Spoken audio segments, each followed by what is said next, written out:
être vivant est un malade qui s'ignore. Fidèles téléspectateurs, bonsoir et bienvenue dans votre émission Parole aux médecins. Une émission conçue spécialement pour vous. Nous donnons la parole aux médecins pour de plus amples explications sur certaines maladies. Voilà pourquoi ce soir, nous parlons de la drépanocytose. Le monde venait de célébrer cette journée de lutte contre la drépanocytose et je reçois pour vous sur ces plateaux le docteur Victorine Ngwalo Yekoy, qui est médecin directeur du Centre de médecine mixte et d'anémie SS, communément appelé le Centre Mabanga, à qui je dis bonsoir docteur. Bonsoir, Madame Clarisse. Vous allez bien, docteur Victorine? Oui, je vais bien. Et merci de nous honorer de votre présence sur notre plateau. Je vous en prie. Alors, docteur, le monde venait de célébrer le lundi, je pense, la journée mondiale de la drépanocytose. Nous voulons savoir, nous avons l'habitude d'appeler cela anémie SS. Voilà, nous voulons d'abord savoir c'est quoi la drépanocytose. Merci beaucoup, Madame Clarisse, pour la parole. La drépanocytose, aussi appelée l'anémie SS, est une maladie morphologique du sang où l'hémoglobine normale, qui est AA, est remplacée par l'hémoglobine malade SS. Alors, le rôle principal de l'hémoglobine, c'est de capter de l'oxygène dans l'air libre et de le véhiculer vers toutes les parties du corps humain. Sans cette hémoglobine, les tissus dépériraient. C'est même cette hémoglobine-là qui colore le sang en rouge. Alors, le grand problème, c'est au niveau de la forme des globules rouges. Le globule rouge est déformé et c'est ça même qui est à la base de toutes sortes de problèmes que les enfants drépanocytaires présentent. D'accord. Donc, c'est-à-dire que ce sont les globules rouges qui déforment. Oui, oui, oui. Au lieu que ça soit normal, mais chez un drépanocytaire, les globules rouges sont déformés. Parce que la forme normale est ronde. Mais chez un drépanocytaire, ça prend la forme d'une banane, ça s'allonge un peu et c'est ce qui complique même la circulation sanguine. D'accord. C'est ça. Alors, docteur, quelles sont les personnes à risque? Les personnes à risque sont des personnes que nous appelons les hétérozygotes AS, dont les personnes avec porteurs des traits S sont des personnes à risque. Dans la population générale, elle représente 35% dans la population congolaise générale. Mais localement, chez nous, selon les électrophorèses réalisées l'année passée, en 2022, les taux s'élèvent à 23,7%. D'accord. Donc, une personne normale comme moi, l'électrophorèse est quoi? SS, AS, AA. L'hémoglobine normale est AA. Voilà. Ah, on appelle ça l'hémoglobine. Oui. Alors, l'électrophorèse, c'est quoi, docteur? Parce qu'on veut savoir. L'électrophorèse, maintenant, c'est l'examen pour savoir si on est AA, c'est-à-dire normal, si on est AS, des personnes intermédiaires, ou soit on est malade, SS. D'accord. Donc, ça n'a rien à voir avec ce qu'on appelle le groupe sanguin. Parce que je peux me dire que l'un naza boé, naza O positif. Alors que l'électrophorèse, c'est autre chose. L'hémoglobine, c'est autre chose. Globalement, nous avons 4 types de groupes sanguins. Il y a les groupes A, les groupes B, les groupes AB et les groupes 0. Ça peut être positif ou négatif. Mais généralement, il y a plus de positifs. Alors maintenant, l'électrophorèse nous aide plutôt à connaître les statuts hémoglobiniques. D'accord. C'est deux choses différentes. Donc ça n'a rien à voir. Que vous soyez O, que vous soyez Alors chaque personne a 2 types. Donc j'ai le groupe sanguin et j'ai aussi le type d'hémoglobine. Ah d'accord. Par exemple, moi, j'ai le groupe B positif et je suis AS. D'accord. Ah donc c'est comme ça. Parce qu'on ne comprend pas. Quand on dit SS, des gens pensent que ce sont des groupes sanguins. Alors que c'est l'hémoglobine. Oui, parce qu'on a même des cas comme ça. L'enfant est malade et la maman dit parce que là, il y a une confusion. C'est des choses différentes. D'accord. Donc, il faudrait que les gens sachent qu'il y a le groupe sanguin qui a pas, il y a aussi l'hémoglobine. Les types d'hémoglobine. Voilà. Qui est AA, comme vous venez de le dire. AS ou SS. Donc, si vous avez l'hémoglobine SS, c'est que vous êtes malade. Oui, là sont des personnes malades. D'accord. Alors, docteur, tant que moi si à Boti, on fait l'hémoglobine où on regarde si l'enfant est AA, ça peut arriver qu'à comme un SS. Non. Non, mais quand la femme... Parce que là, je ne parle pas des taux d'hémoglobine. Ah, d'accord. Je parle des statuts hémoglobiniques. Okay, c'est différent. Les pourcentages, là, si on veut soit transfuser, et même les groupes sanguins, si on veut transfuser, on peut faire ça pour une bonne transfusion. Donc, je peux faire les groupes sanguins. D'accord. Mais pour savoir si je suis porteur potentiel AS, de l'anémie, voilà. Si je suis AA, là, c'est l'électrophorèse de l'hémoglobine. D'accord. Merci, docteur, pour la précision. Alors, docteur, quelles sont les causes de cette maladie, l'anémie SS? Bon, les causes, là, si je peux dire, la cause principale, c'est l'ignorance d'abord. Parce que si on ne se connaît pas, on peut tomber dans ces problèmes. D'accord. Mais le grand problème, c'est que c'est de connaître les statuts hémoglobiniques. Donc, quand on fait cet examen-là, on peut s'en sortir. La cause principale, c'est l'ignorance. Par manque de faire l'électrophorèse, de connaître son statut hémoglobinique. Donc, comme on est là, chaque personne est censée de faire des examens de l'électrophorèse. Oui, pour éviter des couples à risque, pour éviter des enfants malades. Parce que cette maladie héréditaire se transmet obligatoirement à partir des 2 parents. C'est-à-dire, moi seule, je ne peux pas transmettre la maladie. D'accord. Il faudra que je sois avec mon mari. Moi, je donne NS. NS ne peut pas donner un enfant malade, donc c'est en couple. D'accord. Donc, le problème, c'est le couple. Lorsque vous choisissez une personne qui est... le choix du couple. Voilà, qui a l'électrophorèse S et vous également, vous avez... C'est-à-dire, si je fais l'électrophorèse et que je suis AS, je ne peux pas me marier avec mon homologue AS. Parce que là, c'est un couple à risque. Si je me marie avec la personne qui a AS, il y a risque de faire les enfants aussi malades. Donc, parmi le nombre des enfants, il y a 25% de chances, malchance ou chance, de faire des enfants malades. Alors, curieusement, ces 25%-là, ce n'est pas sur le nombre total des enfants que vous avez. Ce n'est pas sur un enfant sur 4. Si j'ai 4 enfants, ce n'est pas dit que c'est sur un enfant. Mais les 25%, c'est sur le nombre total des enfants que tu devrais normalement avoir. C'est ça aussi qui crée problème. Et parfois, si normalement je devrais avoir 50 enfants, c'est les 12,5 enfants qui seront malades. Mais curieusement, je peux me limiter à 5. Parfois, tous les 5 sont des enfants drépanocytaires. Donc là, ça ne dépend pas de nous parce que c'est vraiment un jeu d'hasard.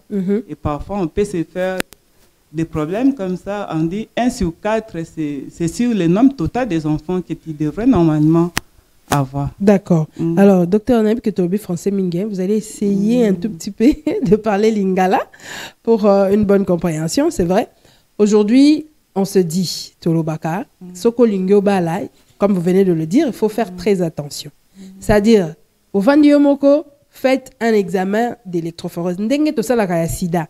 So lingo bala, sali sida, so lingo bala, sali groupe sanguin, surtout les églises. Batinda bisoka to sa sida. Alors qu'il y a une maladie qui peut se transmettre entre le couple. Alors, qu'est-ce qu'il faudrait faire exactement les 2 couples? Faut pas que nenzela moko, au sali examen on a boyé un statut sérologique et pardon. Comment hémoglobinique. Ou bien que chacun le fasse de côté pour parce que normalement, pour connaître les statuts hémoglobiniques, on n'a pas besoin d'attendre avant de se marier. Et ça, c'est un grand problème parce qu'actuellement, là, on donne déjà des invitations, puis on vient faire les examens. On nous envoie des couples comme ça. Et quand vous dites que vous êtes AS, on dit Nzambe Akosala. Normalement, à partir même des écoles primaires, à partir des universités, si vous avez déjà vos enfants individuellement les statuts hémoglobiniques. Alors, avant de se marier aussi, c'est mieux de connaître. Et quand c'est incompatible, il faut croire ce qu'on vous dit. Dire que Nzambe Akosala, c'est ça aussi qui crée parfois les problèmes. Pas souvent, quand on dit Nzambe Akosala, c'est le premier enfant qui est drépanocytaire, deuxième drépanocytaire. Après, il faut se séparer. De tel couple, il faut vraiment le séparer ou le laisser comme ça sans avoir des enfants? Normalement, nous, on ne sépare pas les couples. On vous présente les avantages et les risques et c'est à vous maintenant de voir comment orienter. C'est-à-dire, je vais vous présenter les risques et les avantages et c'est à vous maintenant. Parce qu'un un mariage lié par Dieu, moi, je ne peux pas entrer là-bas pour dire que je Mais suis lorsque vous allez faire des enfants, des morts-nés, des enfants qui vous troublent toute la vie, est-ce que c'est pas... Vous pouvez pas vous dire que non, c'est pas... C'est ça les grands problèmes. Oh, avant de se marier, il faudra faire cet examen-là. Et quand c'est AS, il ne faudra pas se marier. D'accord. En dehors de AS, c'est-à-dire si je suis AS, obligatoirement, je dois me marier avec AA. Okay. Parce que si je suis AS et que je me marie par exemple à SS, parce que là, la probabilité est de 75% de faire des enfants malades. Donc, okay. Obligatoirement, il faudra trouver les maris avec l'hémoglobine AA. Voilà, d'accord. Alors, docteur, aujourd'hui, comment reconnaître un enfant ou une personne qui a l'anémie, c'est-à-dire les symptômes? Pour la cité on te regarde seulement comme ça, on dit ah oh non, on dirait ça SS. Oh mon a raté mbéboneza à côté là. Oh mon a raté missuneza rouge.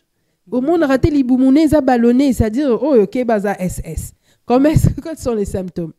Bon, parmi les signes, il y a ce que nous appelons syndrome main-pied. D'accord. L'enfant peut présenter les gonflements des dos des mains ou dos des pieds. Il y a ce qu'on appelle communément jaunisse. Okay. Donc, mis sous jaune. Et l'enfant peut présenter aussi une splénomégalie kibeka. Ah d'accord. Les boumevimbi mwandambo, voilà.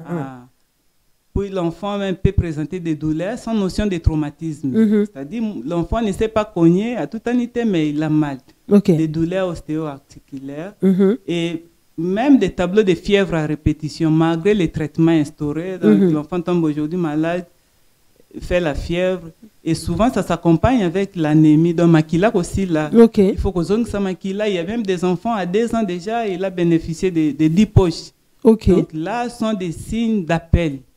Ce n'est pas des signes de confirmation, mais ce sont des signes d'appel. Mais pour confirmer, il faudra faire l'électrophorèse de l'hémoglobine. D'accord. Il faut faire. Je ne demande pas à la population, quand tu vois quelqu'un avec des jaunisses, dis qu'au moins, des bonnets à rouge.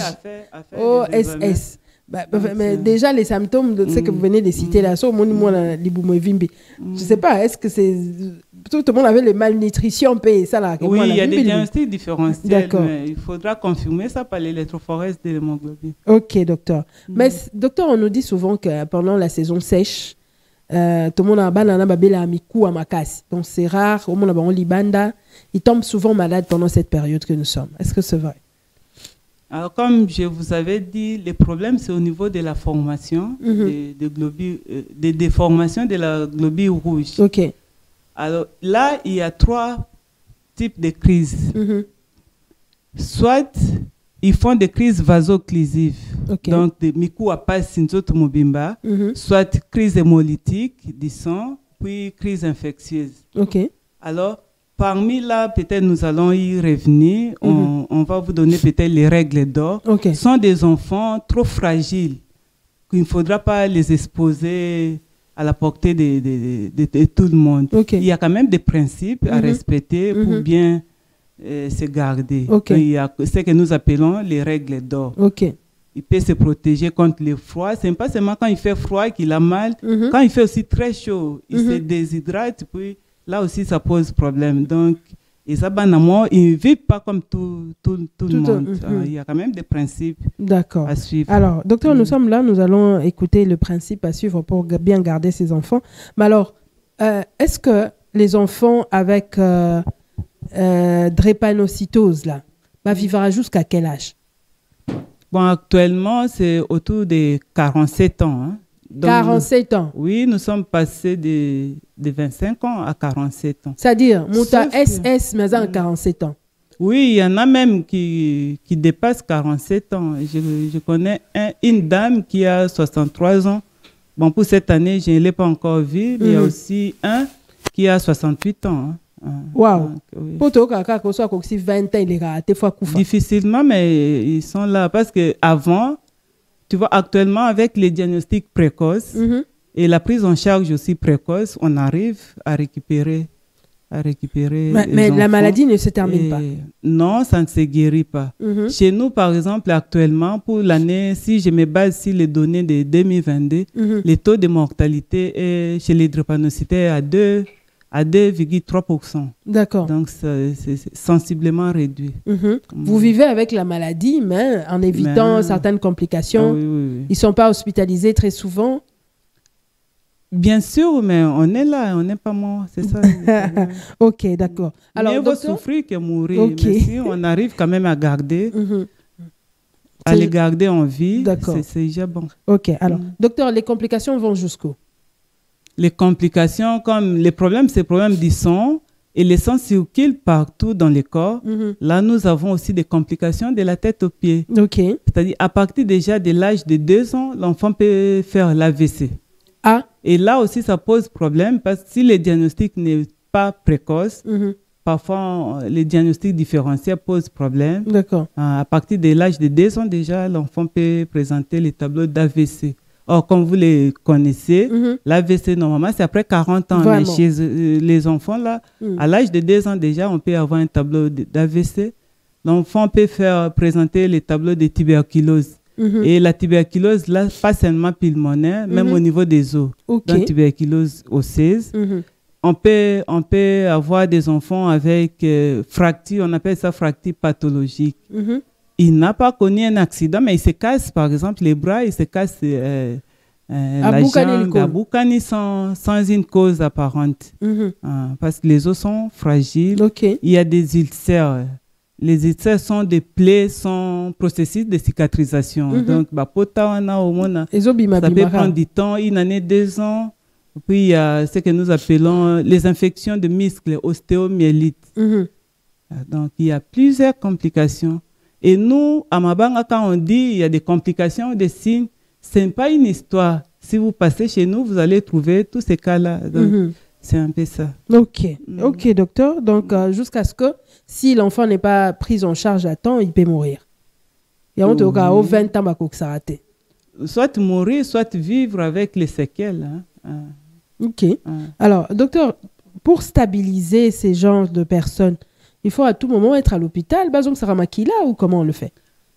Bon, dans les principes de traitement, il faudra commencer d'abord par confirmer les diagnostics. Par l'électrophorèse de l'hémoglobine. Okay. Il y a des règles d'or. C'est-à-dire l'enfant doit se protéger, il doit prendre assez d'eau. Et quand on dit prendre de l'eau, ce n'est pas seulement de l'eau, il faudra prendre tout ce qui est liquide. Okay. Sa nourriture, les boissons, du thé, donc il doit prendre assez de liquide. L'enfant doit se protéger contre les paludismes, là il faudra dormir sous les moustiquaires. Contre les infections, éviter aussi les étouffements. Alors, il doit aussi se connaître, c'est-à-dire, je connais mes signes, si j'ai des vertiges, si j'ai ça, les signes d'alarme. Je dois me protéger, je dois me consulter. Moindre fièvre, il faut appeler les médecins, sinon on consulte l'hôpital. Donc, il y a des règles d'or. Il y a aussi les traitements de fond. Chez nous aussi, on fait les échanges transfusionnels. Et les traitements, en réalité, c'est en fonction des cas parce que tout le monde ne présente pas les mêmes tableaux.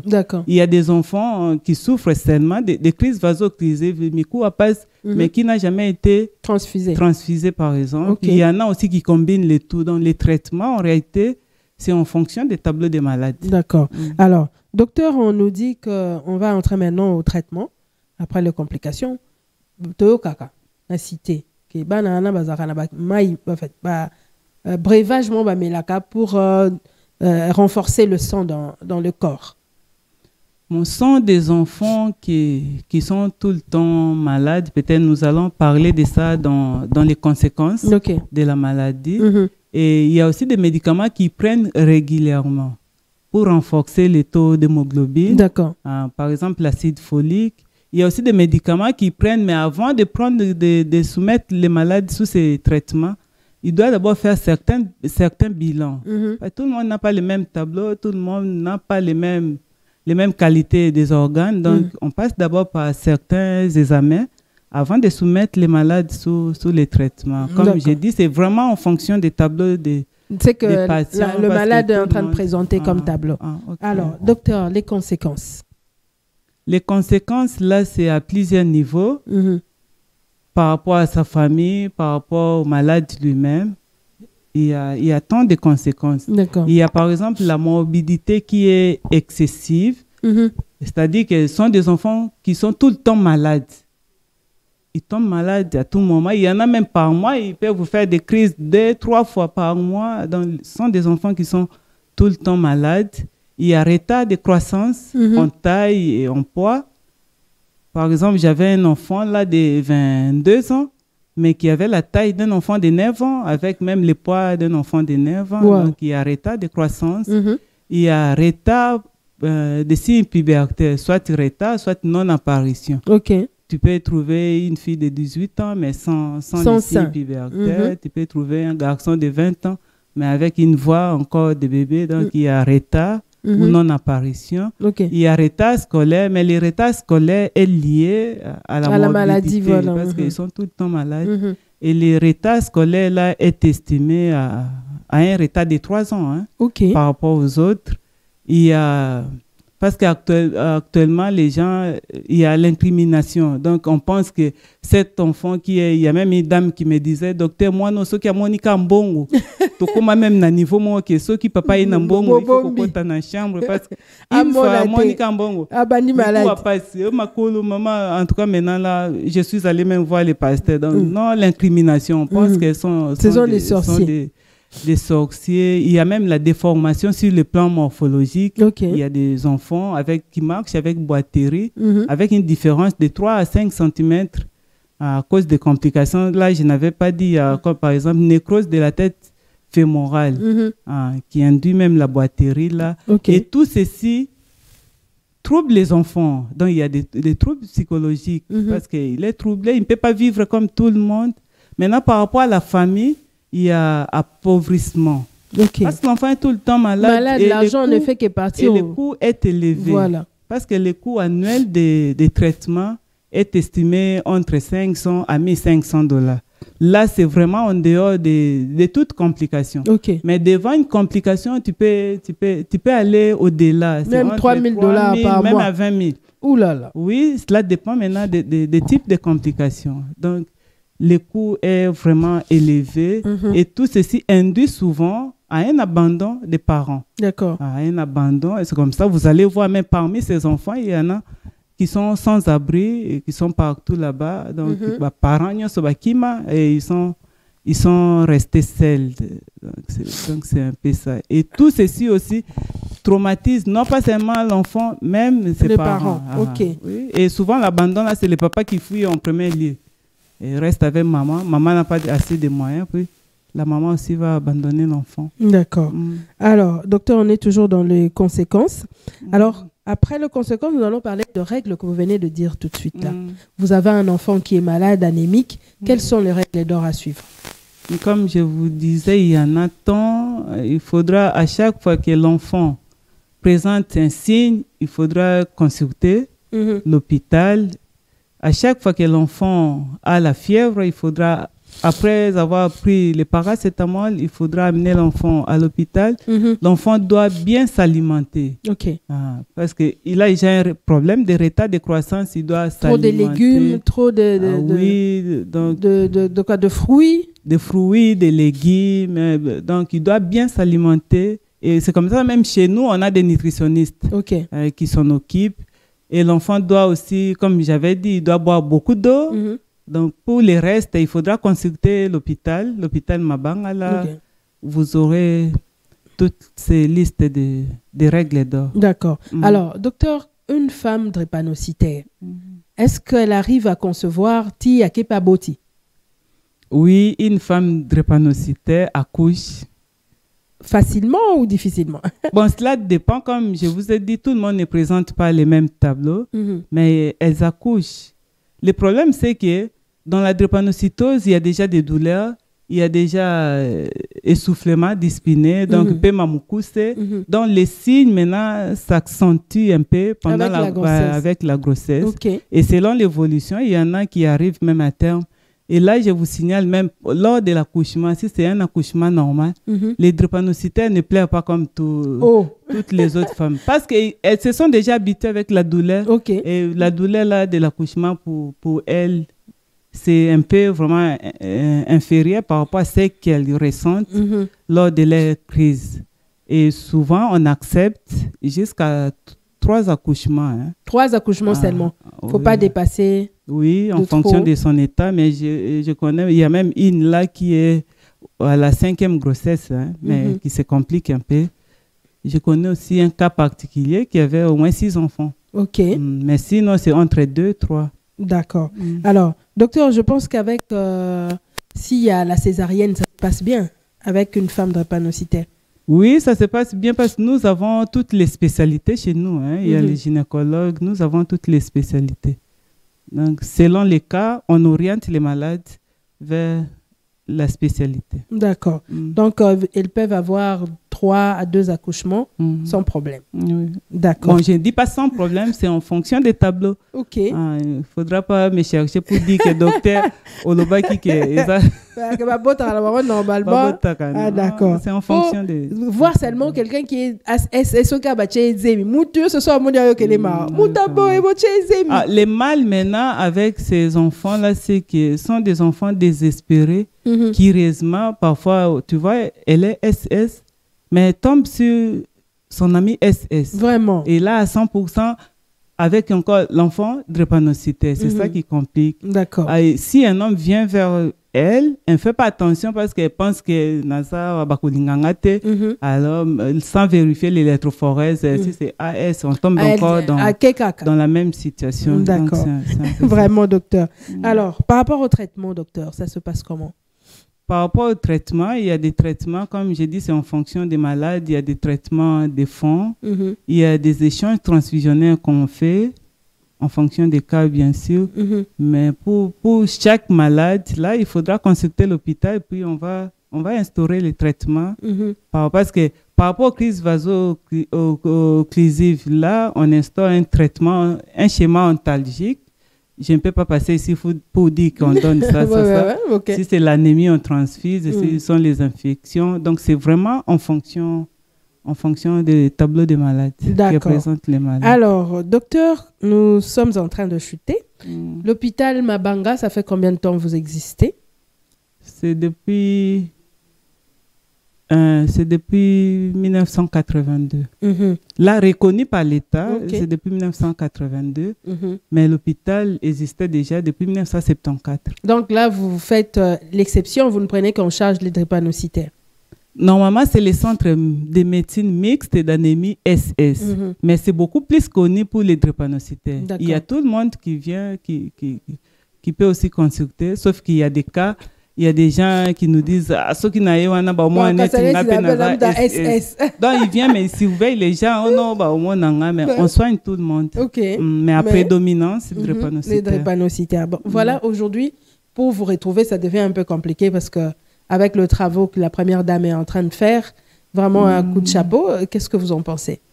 Là, je profite de l'occasion pour dire merci à sa très distinguée première dame parce que vous savez, prendre en charge les enfants drépanocytaires, ce n'est pas chose facile.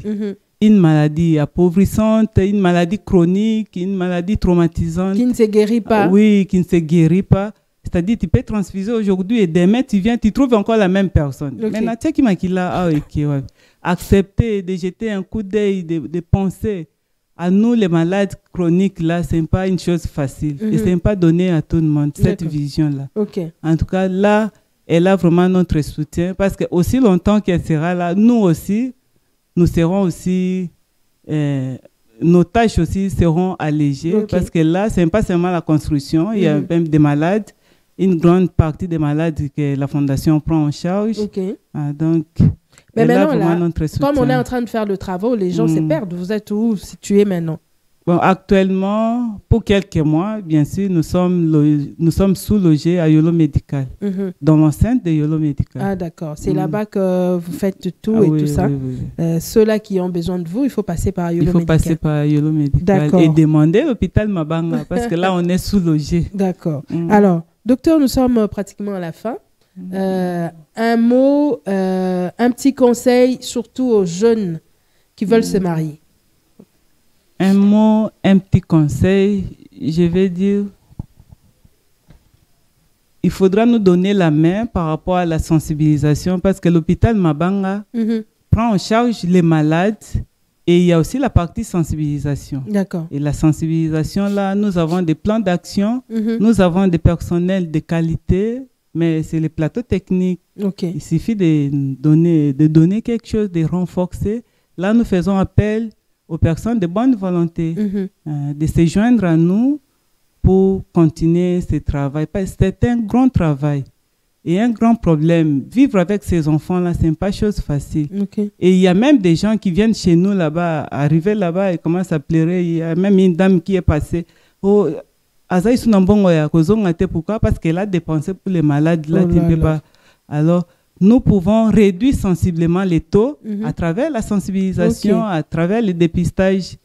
Donc, vous faites aussi les dépistages sur place? Oui, sur place, les électrophorèses. Et c'est comme ça que je vous avais dit que par rapport à nos données, là, il y a au moins 17% qui sont drépanocytaires et 23% sont des CGAS. D'accord. Donc, donnez-nous vraiment la main pour qu'ensemble, on puisse lutter contre ces fléaux. D'accord. Puis, aux jeunes couples, n'attendez pas seulement être en couple pour faire l'électrophorèse. C'est mieux de connaître les statuts hémoglobiniques. Un peu avant de s'engager. Oui, voilà. Avant de s'engager.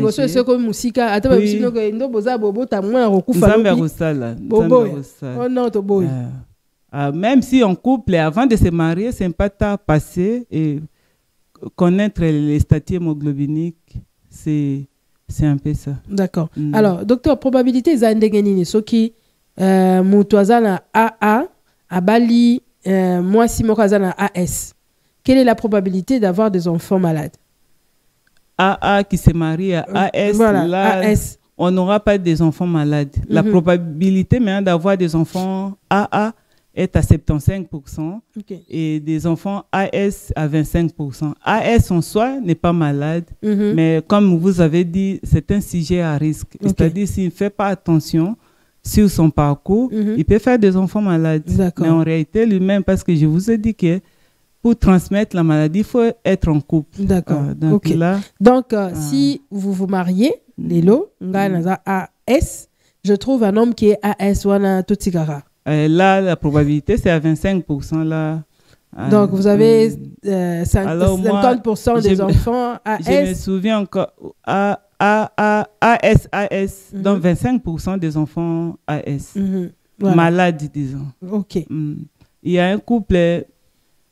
Un monsieur qui est venu faire l'électrophorèse parce que la femme avait un enfant drépanocytaire avec un autre monsieur. Et l'homme était AA, la femme AS. Je lui dis que non, là ça va, vous pouvez faire des enfants. Et le monsieur qui me dit, docteur, mais est-ce mokoana? Est-ce mokoana? Est-ce que c'est un problème? Non, là c'est pas un problème. Non, je ne refuse pas, mais laisse là, elle a encore un S. Non, là c'est pas un problème. Avec AA, AS, il n'y a pas de problème. Donc, le problème, c'est se marier avec un homme qui est SS ou soit AS. Voilà.